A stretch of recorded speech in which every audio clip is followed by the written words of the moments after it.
From New York Times, I'm Michael Barbaro. This is The Daily.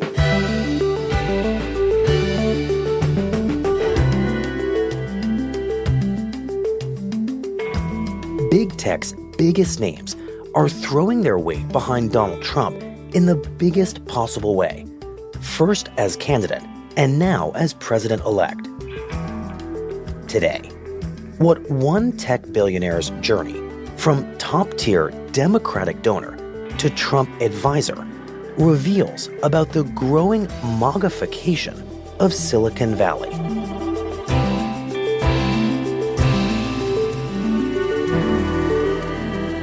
It's Monday, January 13th.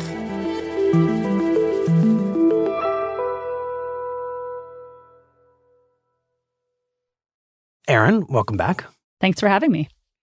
You have been covering startups and Silicon Valley for a long time. And you know as well as anyone that by reputation, Silicon Valley is seen as a liberal bastion, a place where progressive thinking is nursed and promoted. But over the past year, especially during the presidential campaign, it really did feel like Silicon Valley's conservative self began to emerge. Absolutely. And it's true that Silicon Valley has historically been very liberal, and there were plenty of very well-known investors and founders who backed President Biden's campaign and then Vice President Harris. But the thing that was different this time around was that some of the most prominent and influential people in the tech industry came out in support of Donald Trump. And this includes big-name venture capitalists like David Sachs. This includes Elon Musk. And this includes a lot of other people that are very famous in the tech industry, but maybe not household names across the country. And that has a little bit of a trickle-down effect where in the past, it may have been taboo or absolutely impossible to say that you supported Trump or even that you were a Republican. Now, it's kind of a lot more common. You encounter it a lot more frequently, and that's a huge change. And so once Trump won the election, we've seen the industry go even further than merely expressing support for him. They're making changes to their policies and their personnel. Over the past week, Meta, which is Facebook's parent company, said it is pulling back on fact-checking and policing disinformation on its platforms. The company's also changing its board of directors. Right. They added Dana White, who is the CEO of the USC and a big ally of Trump's, to its board. So these we did are a whole all episode about him. Yeah. So these are all moves that align with the incoming president and his base of support. And Mark Zuckerberg even came out and said directly that he was doing this in response to what he saw as a cultural tipping point that the election represented. Right. Roughly translated, he's saying we are doing this because of Trump's victory. More or less. And the question that raises right away is this opportunism? Is this big tech and Silicon Valley doing what a lot of profitable industries do when there's a new president, which is seek friendly relationships with the new boss? Or is this something deeper? Is this a case of big tech's true political identity emerging from behind what may have been a cloak of liberalism? It's kind of both, in a way. It's partly a result of big tech becoming such a big and powerful industry. They're maturing, they're growing up. They are just like any other industry that needs to get in good with regulators and push back against regulation that they think will hinder their growth. But at the same time, I think it's also kind of a cultural sea change for the tech industry, and it's being pushed forward by some of these really loud and influential voices that have just been kind of fed up with the direction that our broader culture, but also specifically tech culture, has been moving, for the last 15 years. And the tech leader who maybe embodies this transformation the most is a venture capital investor named Marc Andreessen. Well, tell us about Marc Andreessen and his shift. Yeah, so he's really a titan of Silicon Valley. He is the founder of a venture capital firm called Andreessen Horowitz that manages $44 billion. He has invested in some of the most prominent and successful startups to come out of Silicon Valley. Pinterest, Slack, Airbnb, Coinbase. He's on the board of Facebook. But more than that, he's kind of just like a VC thought leader who states his opinions very passionately, and the industry really follows and is influenced by what he says. He's also called himself a quote-unquote normie Democrat for most of his life. He supported, all the way going back to Bill Clinton, he supported Gore, Kerry, Obama, Hillary Clinton. And so it was, a little bit of a surprise when in 2024 he came out in support of Trump pretty loudly, donated money to the campaign. And now that Trump's about to take office, he's been kind of a key advisor in the transition. He's been spending a lot of time at Mar-a-Lago. He's been recommending people from the tech industry to work for the new administration. So how does Andreessen go from reliable normie Democrat to supporter and now advisor to Donald Trump?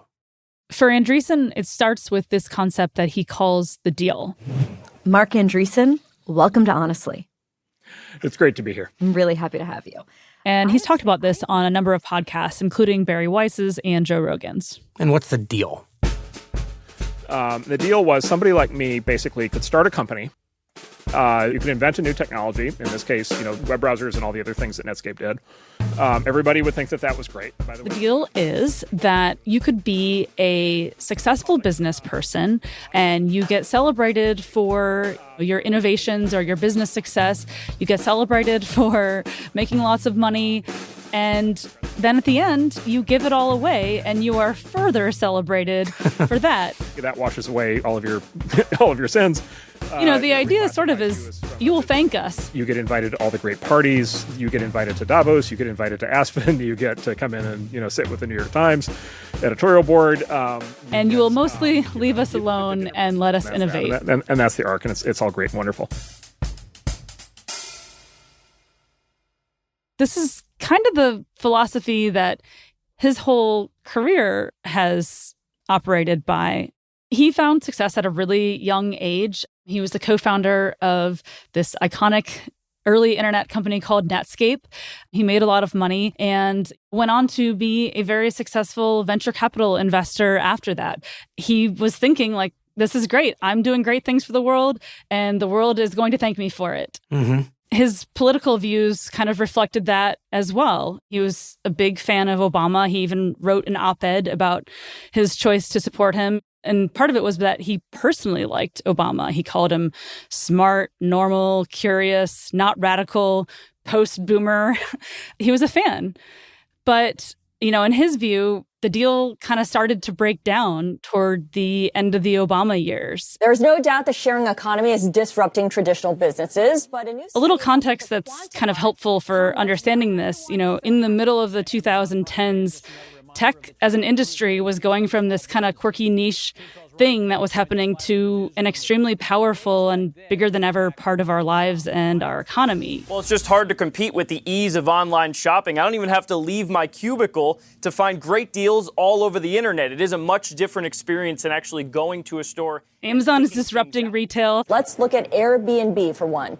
Startups are disrupting taxis and hotels. Taxi drivers angry and frustrated that Uber and Lyft drivers are taking their business while escaping the expensive regulations taxis face. There are these major changes happening and the tech industry is kind of ascendant. But when that happens, it brings a lot of criticism too. More and more, these large companies and their power is a threat to democracy. And the tech industry was not used to being criticized about privacy, about labor practices. They really didn't like it. And so one moment that really encapsulates that for him is something that happened in 2015 with Mark Zuckerberg and his wife, Priscilla Chan, when they announced that they were going to donate most of their net worth to charity. And so they did this thing where they announced and committed that 99% of their ownership in Facebook was going to go to philanthropic causes. And in fact, this is, following the classic deal trajectory, right? And they just got hammered with criticism and attacks on that. But instead of getting the praise and adoration that they expected, they actually got a lot of criticism for the structure that they chose to give the money away in, the way that they were doing it. People were kind of picking it apart. And the line of argument was literally, they're just slimy rich people and they're only doing it for the tax break. which is like a basic mathematical problem, which is you don't give away 99% of your money for a tax break. To Andreessen and his telling, this really kind of encapsulated for him the beginning of his shift in perspective on basically everything. Basically, what I experienced was they, the people in charge of all this, basically broke the deal. So basically, every single thing I just said is, for the last decade has been now held to be presumptively evil. Tech people are held to be this evil class. Anybody who's rich is evil. Philanthropy was being redefined as evil. It's like, okay, every single part of that deal no longer works. And so it just, for me, it then raised the question of like, okay, if none of that is true, then what world am I living in? What role do I play? So in his mind, the deal had been honored for much of the history of Silicon Valley and much of his own very successful career until suddenly people start to, as you said, pick apart, question, challenge everything about the people who are at the center of the deal, these entrepreneurs, these founders, people like Mark Zuckerberg, and suddenly they can only do wrong. Exactly.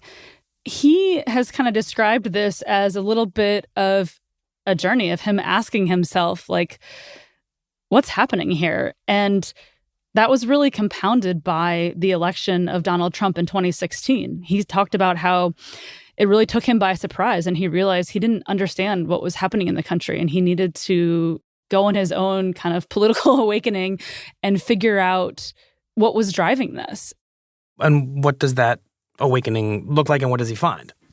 Well, after the 2016 election, the tech companies came under a lot of scrutiny from both sides. And so kind of while he's doing this inquiry, he's trying to kind of learn about what's actually going on in America. We have these allegations made by U.S. intelligence that Russia had basically hijacked platforms like Facebook and used them to meddle in the U.S. election. So Andreessen, has a front row seat to this. He's on Facebook's board. I went to Hillary's first post-election loss speech, which she gave at Stanford. Right. And the Russiagate stuff is in full-blown display. And Hillary gets up there and she says, Trump is only president today because Vladimir Putin hacked Facebook and made him the president, right? And I'm sitting in the audience and I'm like on the Facebook board and I'm like, that's not true. And I know for an absolute fact that that's not true. Right? And so he felt like it didn't add up and that people were just scapegoating the tech companies. Right. And so that got me thinking. And then the Russiagate stuff unspooled. And I was like, it was just this litany of, basically excuses and complaints, right? With no sense of like personal responsibility at all. Ultimately, U.S. intelligence agencies concluded that Russia did interfere by using social media platforms. And Facebook set up an oversight board to start monitoring this stuff. And, they're trying to run a business. They're trying to get to the next quarter. They're trying to keep the employee base and everybody copacetic. They're trying not to get just completely destroyed by the politicians. Andreessen is still a little bit concerned about the direction that things are going. He views it as a slippery slope that, tracking things like hate speech, moderating things is a road to censorship. And so he kind of concludes that the oversight's going a little bit too far. And then Joe Biden gets elected, which in his mind accelerates all the problems that he saw already unfolding in the tech industry. How so? Well, especially during the pandemic, the Biden administration put a lot of pressure on Facebook to suppress things like the lab leak theory of how COVID started. At one point, Biden accused the social media platforms of killing people by allowing disinformation on the vaccines to flourish. Right. And I remember Facebook in particular took that very personally, and they were upset about it. Yeah. And just to add a little bit of context, Democrats have historically had a very tight relationship with the tech industry, and Joe Biden did not. And among the first things that Biden does is he appoints two people that the tech industry really does not like to key regulatory roles. That's Lena Khan as the head of the FTC, Gary Gensler at the SEC. And, they're going after big tech for antitrust. That hurts mergers and acquisitions and the ability of some of Andreessen's portfolio companies to get bought. Gary Gensler's going after the crypto industry, and that hurts a lot of the companies that Andreessen Horowitz has invested in. They're one of the biggest crypto investors. And so the Biden administration really takes this kind of antagonistic view toward tech, and a lot of people in the tech industry bristled at that. So at first, he's watching with some alarm as tech companies, primarily from the left, are being pushed toward a form of what he regards as censorship. And then he's watching as a new administration comes in that, based on its appointments, seems outright hostile to big tech's business interests. Absolutely. And this all sort of culminates in this meeting that happened last May. Andreessen and a lot of other tech people met with Biden's people to talk about AI. And he basically comes away with the view that the Democrats are not just trying to control speech, but they're trying to control Silicon Valley. They're trying to control technology. We had meetings in D.C. in May where we talked to them about this, and the meetings were absolutely horrifying, and we came out. According to Andreessen, Biden's people basically came in and took a very antagonistic view of AI and how to regulate it. They said, look, AI is a technology basically that the government is going to completely control. This is not going to be a startup thing. They basically said AI is going to be a game of 2 or 3 big companies working closely with the government. They essentially said AI is going to be controlled by the government. Don't fund AI startups. This is his characterization. Other people who were there, including Sam Altman, the CEO of OpenAI, disputes that characterization, says maybe it's a little exaggerated. And then I said, I don't understand how you're going to lock this down so much, because like the math for, AI is like out there and it's being taught everywhere. And, the overall takeaway from Andreessen was that this is going to be a hostile fight between government regulators who want to clamp down on the technology that he and the companies that he invests in want to build. And you have this like incredibly radicalized, set of policies with this young staff that just is like out for blood on all these different fronts.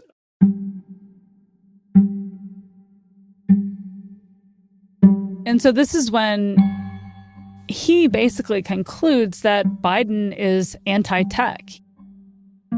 He views the administration and, by extension, Democrats as radical on tech innovation and tech progress, which is kind of his life's work. So all of this together really primes him to be courted by the other side. When you leave a meeting like that, what do you do? You go endorse Donald Trump.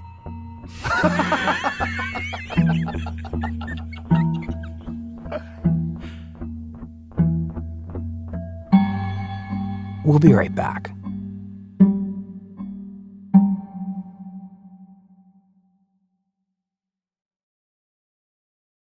Erin, talk about this courtship from the other side, because so far what you're describing from Marc Andreessen is really a deepening frustration with the left, with the Biden administration, rather than any kind of deep kinship with Donald Trump. Yeah. And, on July 5th, he posted this manifesto, which is something that he does from time to time. He's got some really famous ones, including Software is Eating the World and It's Time to Build. He posts one that is called The Little Tech Agenda. He basically concludes that, big tech companies have lobbyists that are kind of looking out for them, but no one's sticking up for what he calls little tech. And that includes all the startups and the venture firms that he's working with. And he basically says, Andreessen Horowitz, the venture capital firm, is going to support any candidate that supports the little tech agenda. And so that's kind of like opening the door for like, hey, any presidential candidate, any congressional candidate that wants to, kind of win our vote and our support, like, tell us what you got. And they tried to meet with both Biden and Trump. They never ended up meeting with Biden, but Trump invited them to dinner. So we met with him at his Bedminster Golf Club in New Jersey, which is like breathtaking, absolutely beautiful. Marc Andreessen and his partner, Ben Horowitz, end up at Trump's golf club in New Jersey, Bedminster. Yeah, I mean, he's an incredible host. He runs his own private worlds. And they're super impressed by Trump. He said, "What do you guys want to eat?" And I for some reason, I was just like, I know exactly what to say. And I'm like, meat. I want meat. And it was glorious. Andreessen talks about how Trump only ordered meat and how he wined and dined them. It's also one of the really interesting to kind of watch him at work, which is he treats everybody the same and he talks to everybody. He will happily talk to distinguished visitors about, who the vice president should be, and then he'll ask the caddy. They talk about how Trump talks to everyone. He's really kind of in the mix. His thing with us basically was like, look, I just want America to win. He's telling them kind of exactly what they want to hear. You guys are in tech. I don't know much about tech, but I don't need to because you guys know a lot about it. You guys should go build tech companies. The American tech companies should win.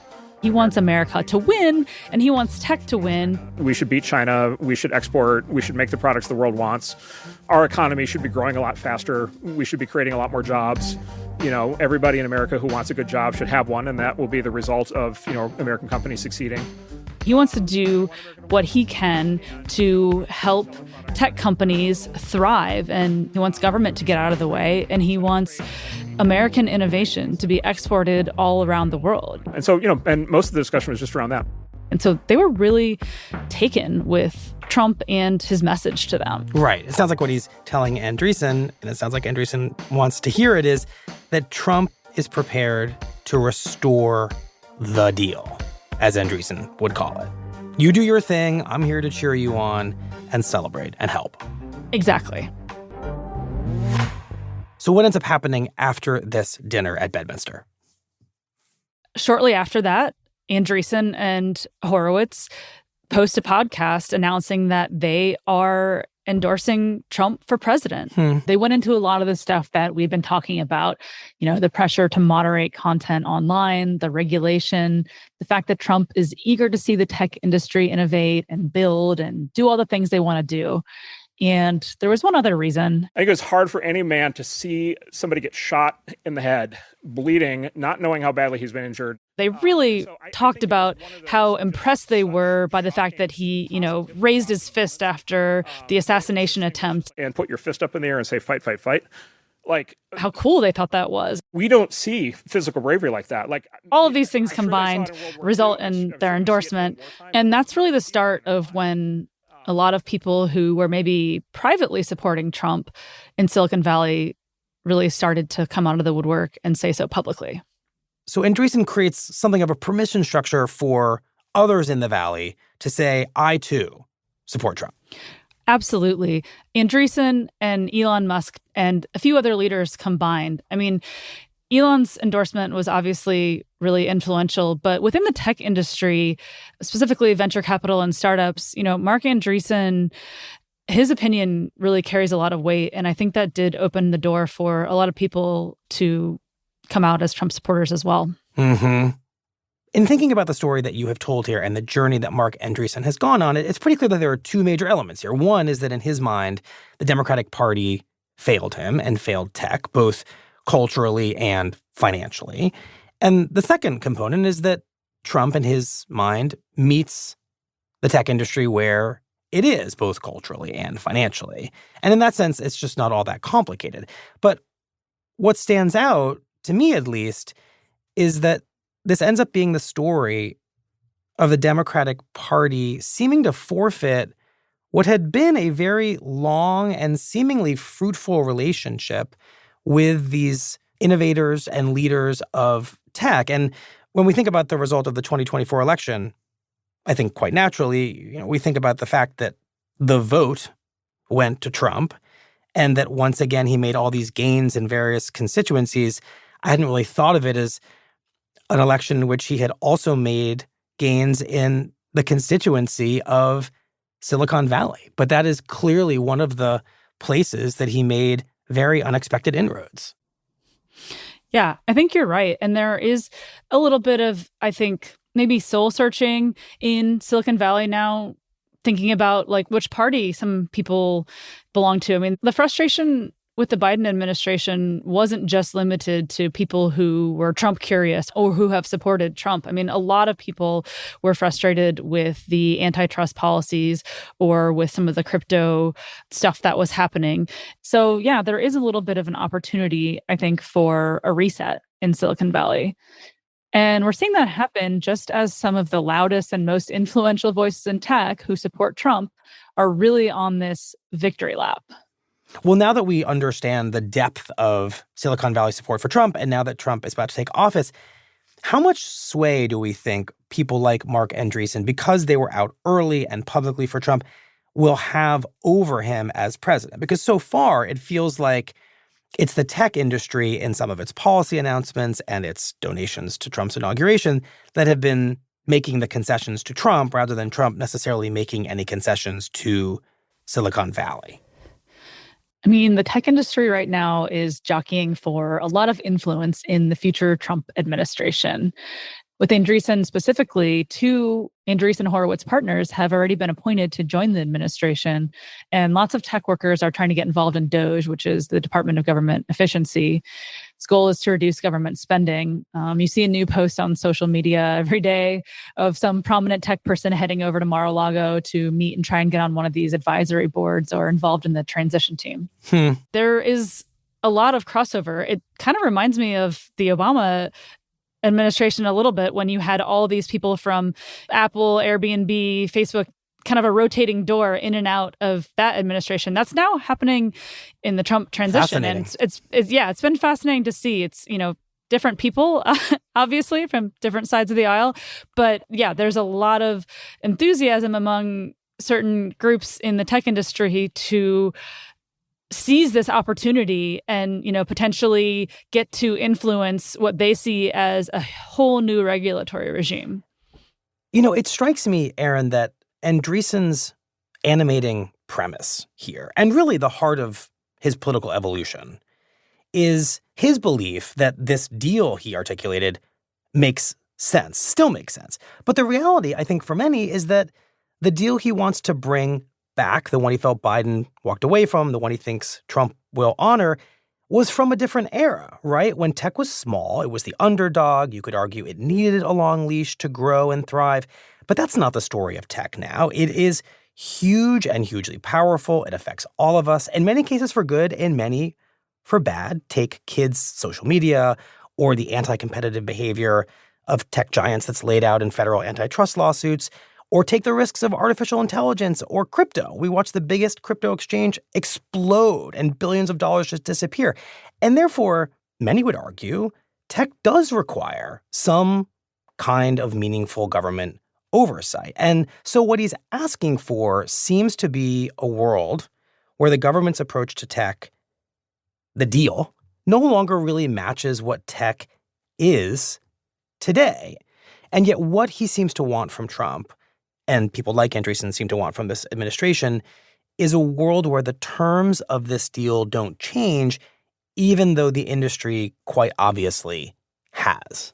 Yeah, exactly. The tech industry has amassed so much power and influence over the last 10, 20 years, and they love that power, but, there's a lot of accountability, responsibility that comes along with that. And there's been some trust lost along the way. Mm-hmm. So none of this regulatory stuff, none of this criticism has come out of nowhere. There are plenty of people that believe that big tech power is stifling innovation. That's why we need antitrust enforcement. There's strong case to be made that a lot of these emerging technologies like AI and crypto can cause real harms, and that's why they need to be regulated.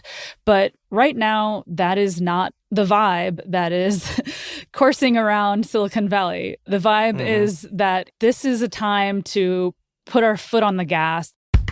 One thing that Andreessen said that really struck me, he had a quote that it felt like a boot off the throat for the tech industry the day that Trump was elected. Wow, and so, that's vivid. Yeah. And so that sentiment, while a little dramatic, is kind of shared amongst the Trump supporting techies. Just to be clear, nothing has happened yet, and Trump is unpredictable. So who knows how this is actually going to shake out. But that's the sentiment in this world, that for years they supported Democrats, and what they got in return was criticism and attacks. That's the view. They were vilified. And regulated. Yes, exactly. And now they feel like they're going to get what they want, which is a lack of regulation, a lack of criticism, and in their minds, free reign to innovate at will.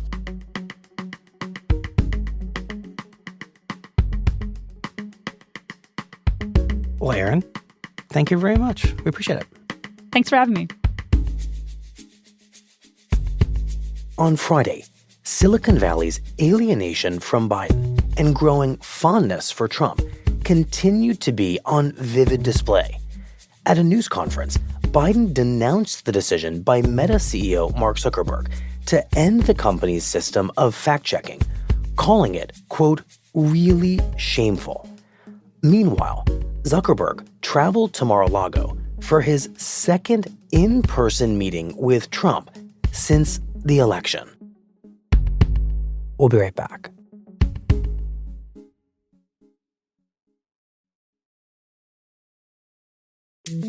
Here's what else you need to know today. Over the weekend, the death toll from the wildfires across greater Los Angeles reached 24 people, with many more still missing. As winds briefly calmed, firefighters made some progress in fighting two of the biggest fires. As of Sunday night, they have contained 11% of the Palisades fire and 27% of the Eaton fire. But forecasters expect another round of strong winds to return today and tomorrow, which may only intensify and spread the fires and force the planes that are fighting them from the sky to be grounded. And Jack Smith, the special counsel who brought two federal prosecutions against President-elect Trump, has resigned. Smith was forced to drop both of his cases, one charging Trump with mishandling classified documents, the other of plotting to overturn the 2020 election under a Justice Department policy that bars the pursuit of prosecutions against a sitting president. Today's episode was produced by Jessica Chung, Mooj Sadie, and Nina Feldman, with help from Eric Krupke and Mary Wilson. It was edited by Lisa Chow, Patricia Wellens, and Mark George, and fact-checked by Susan Lee. It contains original music by Marian Lozano and Dan Powell, and was engineered by Alyssa Moxley. Our theme music is by Jim Brunberg and Ben Landsberg of Wonderly.